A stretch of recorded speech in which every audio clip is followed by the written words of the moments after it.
Hey, what's up, everyone? So in this video, we are going to talk about something that has been really on my mind recently, something that I know loads of people suffer with, getting started with that business or side hustle. And you know what?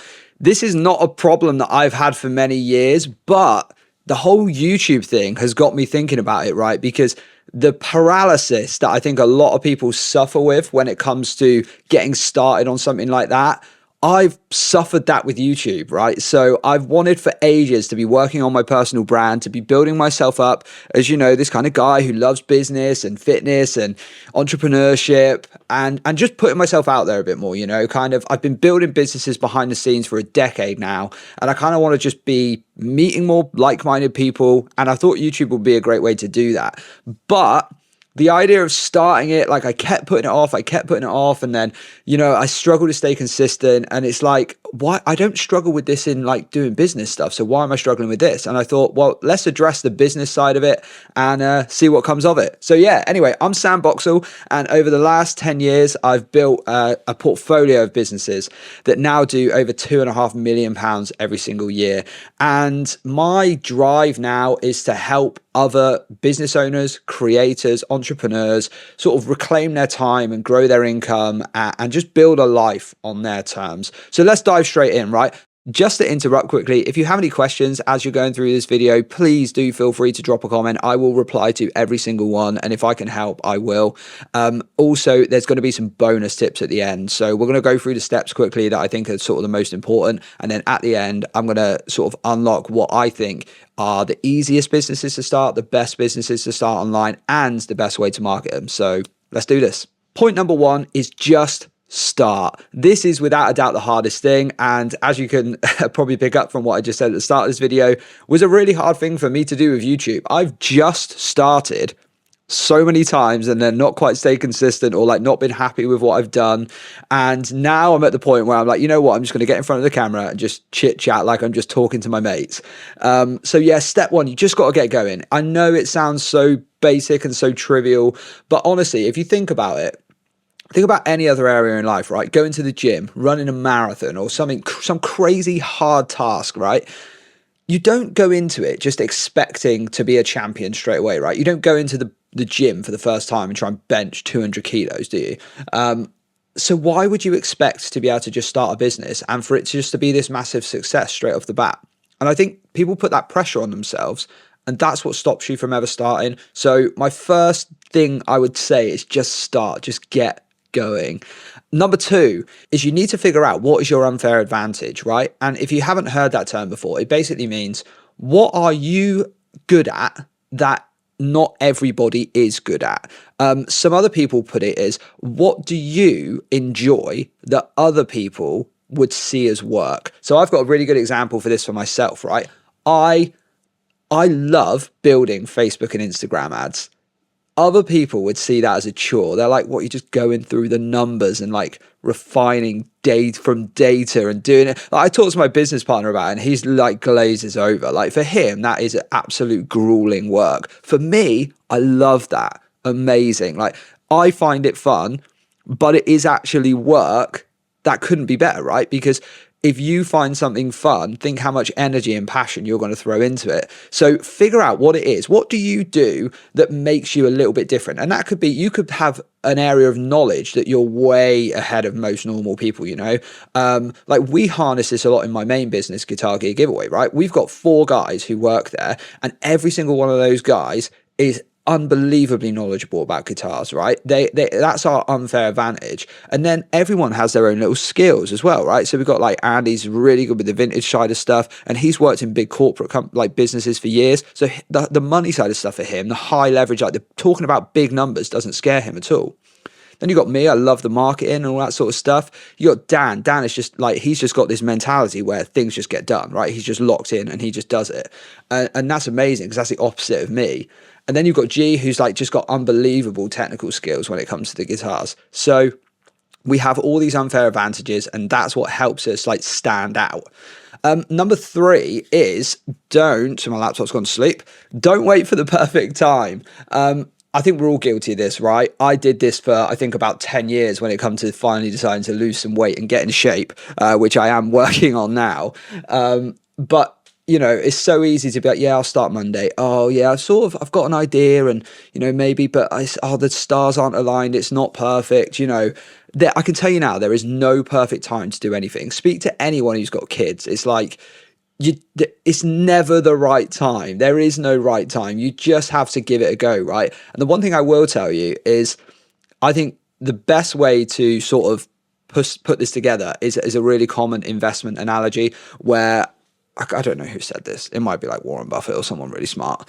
But the best time to start investing was 20, 30 years ago. The second best time is now. The same goes for business and for whatever you want to do, a business, a side hustle, maybe starting like being a creator, whatever that is.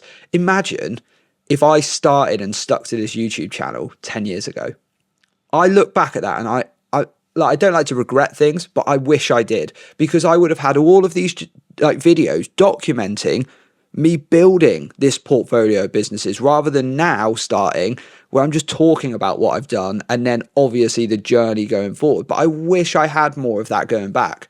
Luckily, I have got like a lot of Facebook videos and stuff that we'd done in the early days, but still. You just got to get started, and don't wait for the perfect time, because there is no perfect time. And the older we get, the more responsibility we feel like we have on our shoulders. Literally, it just keeps going like this as you get older until you like get to retirement age, and then it might chill out a bit. So the most time you'll ever have is right now. So just crack on and get going on it.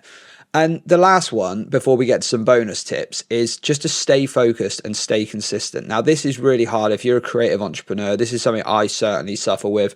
People that get like shiny object syndrome and can just like, they start something, maybe it's going quite well, but it's a little bit slow. And then you like talk to someone else and they're like, oh, I just made £1 million in crypto. And you're like, oh, maybe I'll go and do that for a minute. And then actually you got distracted just at the point that your business was about to skyrocket. I think there's a couple of ways you can go about this. One, you can just learn the discipline. Or two, you find a business partner who is the opposite of you, right? So I believe there's just two types of people in this world. There's creative people and there's conventional people. We got there eventually. Creative people and conventional people, right? Creative thinkers like myself, you got a million ideas a minute. You're standing in the shower with a freaking notebook writing down business ideas. It's like doesn't stop. You got conventional people. They're just like complete finishers, right? They're amazing at getting tasks done. They have a really logical way of thinking. And for me, my business partner, and in fact the people who I've employed to work with me, are all very conventional thinkers, because I've got enough creativity for everyone. So it's amazing because I have all the ideas. I can just push what I want out, and then the guys will be like, they know what to stick with, what to run with. Yeah, we should do this. Yeah, let's stick with this. Look, let's stay consistent on this, and they keep it going. All right, let's dive into some bonus tips. So don't take a loan. Finance for starting businesses, in my opinion, if you can't bootstrap it, it's not a good enough idea. You should be confident enough that you can get, a few hundred quid, £1,000, whatever it is. If you've saved up some cash, you should be able to get your business off the ground. There's always a way to get it started, okay? You can figure it out. And that might be you have to pre-sell something. It might be that maybe before going into doing like a physical product, you figure out how to do a digital product. Every single one of my businesses, and I've built probably 10 now, 5 of which I'm still actively pursuing, I've all started from nothing. They've started from either doing like a free giveaway and then getting a piece of work in the door to build a portfolio and go from there, or we could target giveaway is a great example where literally Andy's dad like said we could have one of his guitars to run for the first competition and we could pay him after we had sold the tickets. So we literally spent £150 like on the website, the emails. I built all the site, but like we had to pay for obviously like Shopify and stuff like that. And and then we sold the tickets. We funded the marketing ourselves, which was about 500 quid. And then that was it. We were flying after that. So yeah, find a way to start it with no finance. Second little bonus tip is the easiest business to start is an online service. That is just flat out, it's the easiest one. So if you've got a skill online, whether that be graphic design, logo making, website building, copywriting, video editing. If you have a skill you can do on your computer and it's something that people want, the single easiest business is an online service, right? Because it's just a value for value exchange. It's just dead simple, and you can. The problem is it's not very scalable, and it's it's a market that's often based on price and sometimes quality. So it's restrictive, but it is the easiest to get you going. On the back of that, another bonus tip, the most scalable business is a digital product. And this is actually one where if you do figure out your unfair advantage, what are you very knowledgeable in? What area are you great in? You can make a digital product very easily, right? So I could, for example, easily put together a little digital ebook that is, let's say, 5 steps to figuring out your first improvised lead on guitar, your first improvised solo. I could write an ebook in half an hour that helps people take the scales that they've learned and play over chords. Like that's something that, like, for a lot of up and coming guitarists, they want to figure out, well, if my mate's playing some chords, how do I shred over it? I don't know where to be. I could teach that in an ebook in half an hour, and you best believe that thing would sell like hotcakes. So you can come up with some sort of digital product in your niche and then start selling it. 100%. That could be dog walking, whatever it is, dog training tips, I don't know, cooking, whatever you are good at and what you're thinking you're going to do, you can do that.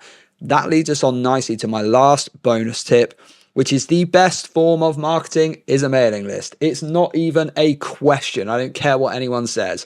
Mailing lists are king. So just for some figures for you guys, I think last month in one of my businesses, I spent about £10,000 on Facebook ads. It generated around £100,000 in sales. That's really, really good. Yeah. 10x ROAS. Amazing. Like anyone would be happy to spend 10 grand to get 100. However, mailing list, been building it up over the years, and it costs us about 700 quid a month to host our mailing list and use the email platform and have access to all the data and send emails. So about 600-700 quid a month. And the mailing list generated 130,000 in sales. That is organic. It's owned by us. Facebook can't kick us off. Instagram can't kick us off. It's our mailing list. We can send emails, generate sales. It's the best.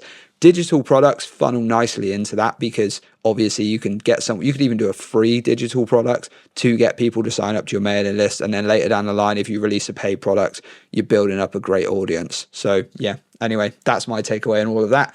That's kind of got me really pumped to maybe build a digital product now. It's something I've done in the past, but I haven't done for a long, long time, for like a lot of years. Maybe I should do that and then document me doing it for you guys to see.